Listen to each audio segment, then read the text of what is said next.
It's always about the baby brand partners, okay? The baby brand partners. So how many of you are pretty new to this company, okay? So yeah, a lot of you, okay? So think about this. If you're, all the NMDs and all the top leaders in the room, if you get to the point where you're kind of like the cool leader, which is very scary, don't ever be like, I'm cool, what's up, you know? How you doing, guys? I'm the NMD, what's up, you know? If you ever get to that point, that's scary, because the only reason you're a national marketing director is because of the people that just raised their hands, okay? And I embrace the new people, even though sometimes, I'll be honest with you, it's annoying to call them every, you know, why'd you get started? I don't know, make some money. I don't know if I want to try it, you know. So I have all these conversations all the time, but I understand that if I can help them fast start qualify, and I can get my fast start percentages up to about 20%, my business will sustain forever. I can have whatever I want in life in this business, and so many people are going to be paid and promoted. And that's the main objective that I have as a leader, is I want to help at least 2 out of 10 people that join my team fast start qualify. That's it. That's the only goal in life I have in this company. Now, you have to start from scratch. You have to kind of, if you don't have a team yet, well, you got to go get a team. Well, how do you go get a team, Todd? The slight edge. 2 a day. If you're part-time, full-time, 10 exposures a day. If you're full-time. If you're doing 2 exposures a day, if you're full-time, I got news for you. You should get a job. You're not full-time. Well, I called this guy and I called that guy, and I did my 2 a day, and that's about it. That's full-time for me. No. If you saw me, what I do every day full-time, I work 8 hours a day, $50 a day, 20 spoke-was a day, 10 exposures a day. That's how I go full-time. I treat it like a job. I treat it like a job. Now, part-time, because most of you are part-time, you know, you're going to get into that 2 to 5 a day, the 8-point system that Paul talked about, and just understand that it adds up. And if you have the mindset of, I'm going to try for 30 days, don't ever say the word try. Write it down right now and cross it out. Because if you say the word try in my household, that's worse than swearing in my household. I'd rather you swear and say I can't or I'll try. And when people tell me I'll try, I cringe, and here's what I say in my mind: I'll try not to work with you. In my mind, I'm like, why would I want to work with this person? They're just I'm not trying. Does that make sense? Me and Paul didn't come all the way from California to try to help you. Does that make sense? And if I come here to try to help you, we're all going to try to be nothing, okay? Because it ain't going to happen. So I came here specifically to make sure and ensure your success. Does that make sense? So there will be no trying in this family, okay? It's very powerful because I've been reading a book, Law of Success, by Napoleon Hill, the 1925 edition. And the first chapter is Definite Purpose, Chief Aim, Definite Chief Aim. And this is a tough thing for a lot of us because it's like, okay, you're put on earth for what? That's the big question mark, right? You were put on earth for question mark, okay? That's something that's a spiritual thing, that's a calling for a lot of us. I know pastors are called in ministry. I feel like I've been called in this industry to lead people to change life. Like at an early age, I just felt this presence of God saying, you're going to do something great in this industry. I'm serious, even when I was like in 6th grade. Because I saw my mom do her whole life and everything. I said, I can do that. It was a calling for me to do what I'm doing right now. But it's been a 9-year process. So I think we all have a purpose. But you'd be surprised, 95% of people on earth don't know or don't even want to find out their definite chief aim. That's crazy. That's like Zig Ziglar calls it a wandering generality. You're just kind of wandering around for 80 to 100 years. So I don't know. It's kind of like the Israelites. It's a great story. If you like the Bible or not, I'm going to share it anyway, because it's a great leadership story. So they're in bondage. Okay, think about it. Bondage and slavery for years with Pharaoh, like basically dictating whatever they do. A guy named Moses, who couldn't even speak in front of people, shy as can be, was called to get him out of Israel or Egypt, right? To bring him to the Promised Land. He ran away. For years, ran away. Until God had to burn a bush and say, hey, you, get your butt over here, okay?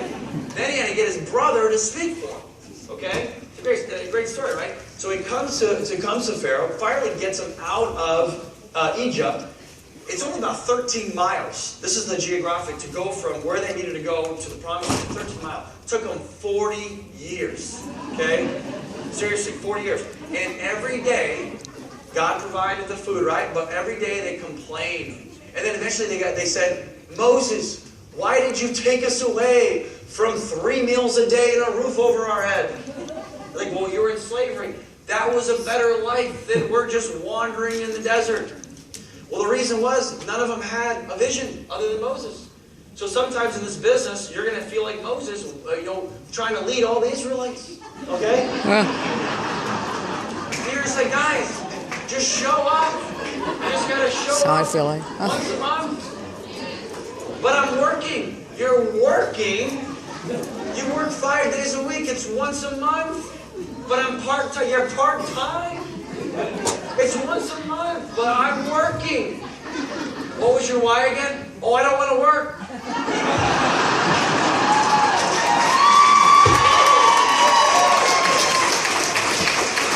You see, man, when I meet Moses in heaven, I'm just going to give him a hug. You know what I'm saying? I feel you, brother.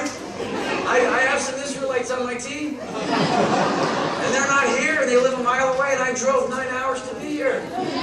Oh, but Todd, you're already rich. Well, 9 years ago I wasn't, and I still drove. Does that make sense?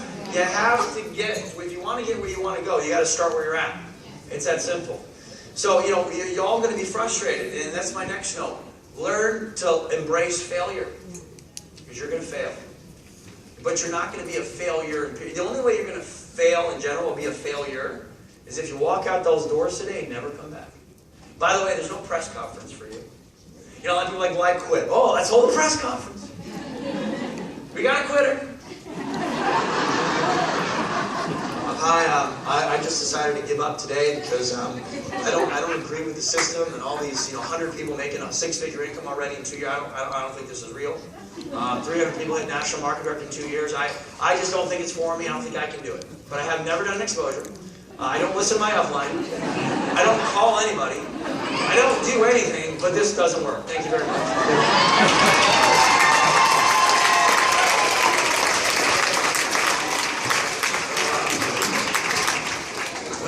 When I see these people, I'm just like, God bless you. Okay, I love and caring, sharing. We love them, right? That's what Jeff, we love them. It's not like I'm mad at them or I hate them or any stuff. I mean, in my mind I do. But you want to have some fun today?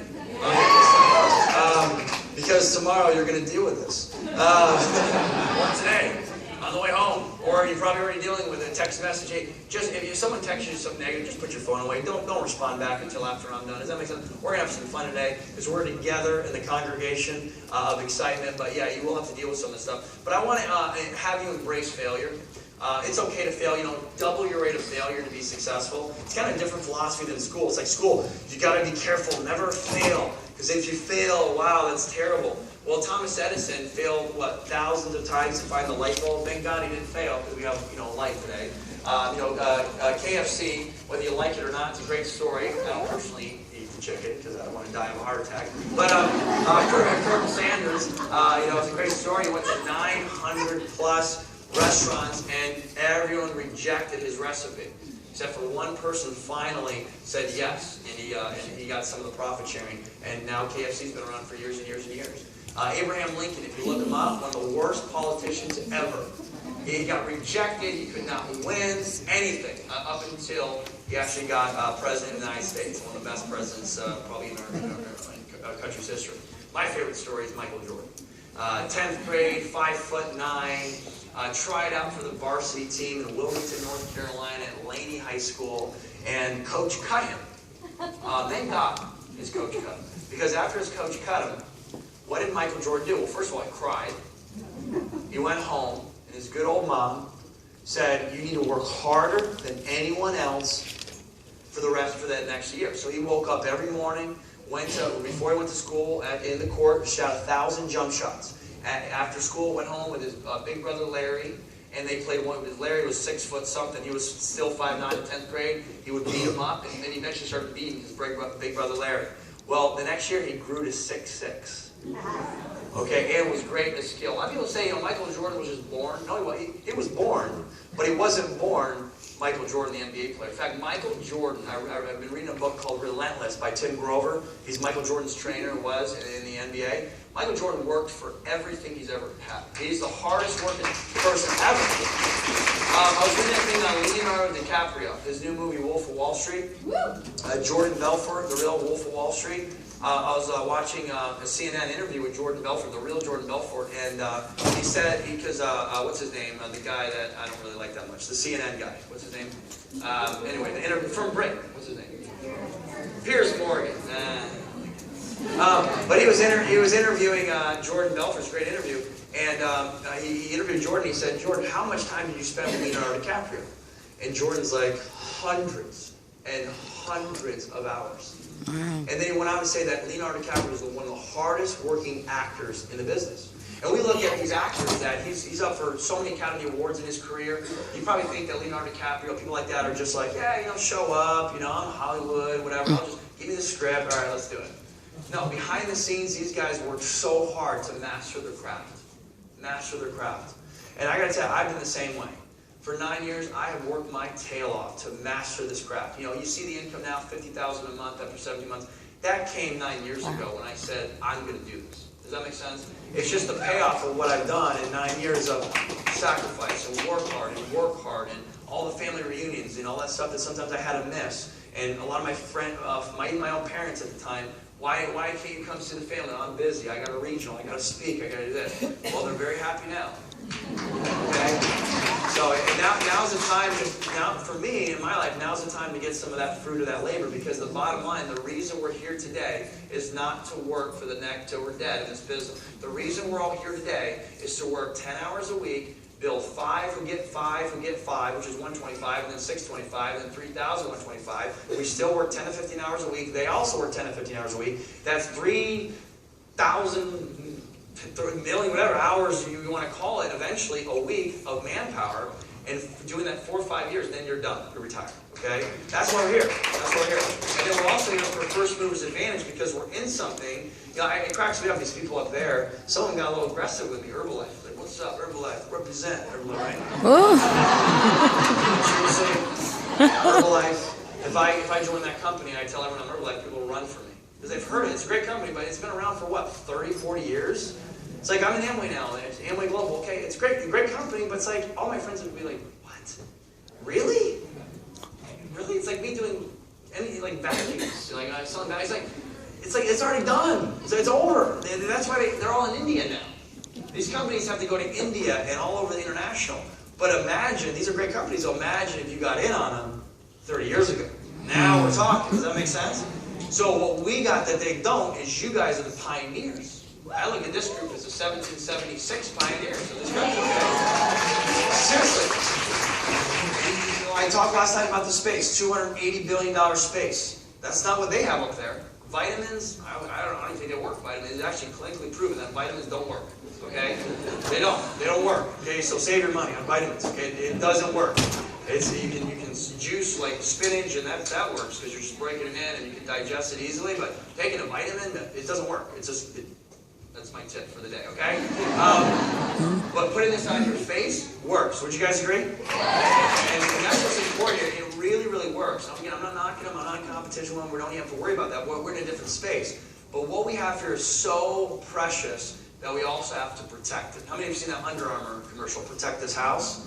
We got to protect it. We got to protect our family enduring. We got to protect our team. What I mean by that is we got to inoculate our people into what you just saw Paul do. We got to really get them plugged in, because it's the only way they're going to have success. And you're going to have a lot of failure. People are going to fail. You're going to double your rate of failure, but eventually you're going to have success. And one of the things I want to say is be here a year from now. Okay, write that down. Be here a year from now. They used to do a training. I necessarily don't like it so much, but I am going to share it. So if this represents, this is the training I saw years ago, and I got kind of ticked off, so hopefully no one gets ticked off, but it is a good point. So if this piece of paper right here represents all of you right now, next regional, half of you will be here. Half of you, statistically, okay? In St. Louis, this is how many in this room will go to St. Louis, okay? This is how many of you will be here a year from now. About that many, about 20%. Okay, 25%. Now, does that have to happen? No. But statistically, that does. And I heard that 9 years ago. I kind of got mad. I was like, well, I'm not going to quit. To the trainer, right? In my mind, that ain't going to be me. I'll be darned if I quit, right? In 9 years, I'm still standing. Does that make sense? So you got to have that mindset that don't quit, especially in your hands. Why would you quit this? Why? I always tell people, okay, if you give up this, well, first of all, think about this. And I always like to make you think. Because if we don't make you think, then we're not doing our job. Does that make sense? Because a lot of you are older than me, and some of you might say, well, he's only 33. What can he teach me? Well, let me tell you something. I'll teach you something. It's experience, right? And I love this industry because a 21-year-old can teach us a lot. Does that make sense? It doesn't matter. But I forgot what I was going to teach you. What I was going to talk about? It's so good too, huh? A year from now. Okay, oh yeah. Thank you. Gosh, all right.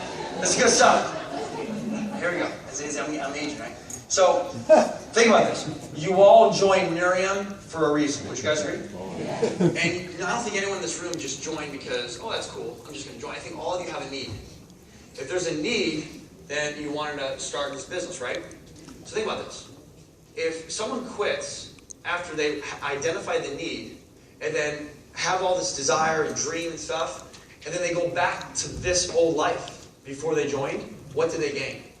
Nothing. They're back into the old life. That's like having a girlfriend, breaking up with them because it was a horrible relationship, finding a new girl, and it was like, wow, but you didn't feel worthy of the girl. Then you go back to the abusive relationship because it's comfortable. Does that make sense? And the abusive relationship is your job, that they can't stand you, and you can't stand them, but you have a silly paycheck every week because you think that if you have it, you have security, and if you don't get paid, you're going to go homeless the next day and you're going to die.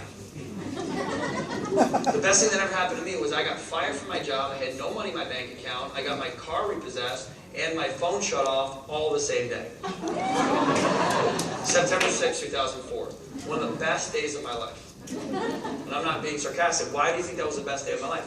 Because I was happy that day. In fact, I read the book Failing Forward by John C. Maxwell, and I realized that all successful people fail. Are big really failures up until their success. Does that make sense? And that was also the last day I've ever worked a W-2. So, hopefully none of you get to the point where you have to do Nurium because you have so much financial pressure. Having a job is good now. Doing it part-time because it still pays your bills. That's a good thing. Would you guys agree? We don't want you all to go full-time and say, yeah, Todd just said go full-time, Mark Smith. I got no money in my savings, but we're all going to go full-time. Don't do that, okay? And you don't even need to. In fact, I got a lady on my team. Her name is Brittany. She got started 9 months ago, just 9 months ago. So think about where you were 9 months ago. Not a long time ago, right? She got started end of March. And got started, no prior experience at all, was a nurse practitioner, and still is to this day. She went to Vegas Bash after she signed up, so that's why the big events are everything. She goes to the Bash, sees the big picture, meets us. She thought me and a guy named Mike Showhead, who is the celebrity guy, he's been one of my good friends for many years, wouldn't even talk to her. She's like, oh, you guys are too big. She was the first person I saw when I went to Vegas, and we hung out the whole weekend, her and her cousin Tracy, right? Well, she goes out, 5 months later, hits National Marketing Director. Her check last month was over $15,000. Here's the greatest part of the story. She's still only part-time today, okay? Nurse practitioner, full-time, part-time Nurium, 15 grand a month, 2 kids, all that stuff. That's the beauty of this business. You can make our money part-time, if you understand these concepts. Does that make sense? Now I'm trying to convince her, like, come on, 50 grand a month, let's get rid of that job and let's go full. Imagine what you do full-time. Can you imagine that? Imagine if she was full-time, you know, all that. She'd make even more money. But that's a great option if she wants to do that. Does that make sense? And that's what I love about this. And that's unheard of in network marketing. There's not really another company out there in this country or world that you can do that in 9 months. I've never seen it happen. And if it was, then it's probably going to be better than Nurium, and I just don't see it. So I've been around for a while. All right, so be here a year from now. Okay, this is another mindset. Again, I'm going to hit on the mindset because, again, the how-tos don't matter. The how-tos don't matter if you don't know how to do the how-tos. Does that make sense? It's how you do the how-tos before the how-tos. So, for instance, the how-tos, someone wants me to debate me on that. Let's say you have a bad attitude, and you're just like, yeah, whatever, and you go out to the mall, and you just like hand out magazines to people. Hey, what's up, Tanya? I don't know your name, obviously, but hey, what's your name? Tanya, hey, here's a magazine, check it out. It's cool. Right? Yeah. I don't even know if I'm doing that, to be honest with you, you know? Right? Am I not doing the how-to? Yeah, I'm doing the how-to. I'm giving the magazine. But what's wrong with me? I have my attitude. My philosophy's off, my attitude's off. So everything starts with philosophy. If you got the right philosophy right now, which I mean is, listen to the Jeff Olson CDs. That's the first thing. If you don't listen to the Jeff Olson CDs, honestly, I mean, I love and care and shit. It's hard for me to work with you. It's like if you come to me and say, I want your mentorship, the first question I'm going to ask you, how many times you listen to Jeff Olson CDs? None. Okay, well, you don't need my mentorship. You just need Jeff's mentorship. Just go listen to that over and over again and just do what he says. That's all I did.